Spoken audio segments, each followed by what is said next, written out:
Masih ingat Mawar Afi? Mawar Afi yang bernama lengkap Mawar Dimas Febra Purwanti ini sempat disorot saat perceraiannya dengan Steno Ricardo. Sekian tahun menjanda, akhirnya Mawar Afi membagikan kabar bahagia terkait lamaran dengan kekasih barunya, Kevin Wazeng. Lantas, siapa sebenarnya Kevin Wazeng? Penyanyi Mawar Afi menerima lamaran kekasihnya, Kevin Arthur Loegiman atau Kevin Wazeng.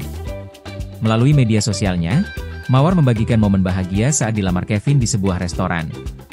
Kevin Wazeng diketahui berprofesi sebagai perawat di Amerika Serikat. Hal ini pernah diungkap Mawar Afi saat berbicara tentang cara mereka berkomunikasi yang cukup sulit karena perbedaan waktu dan juga pekerjaan Kevin.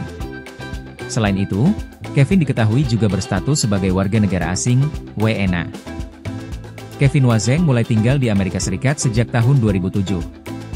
Selain itu, Kevin ternyata sudah menetap di Amerika sejak tahun 2010. Dari Mawar juga diketahui bahwa Kevin dulunya pernah menikah. Namun, status mantan istri atau anak yang dimiliki Kevin tak diketahui.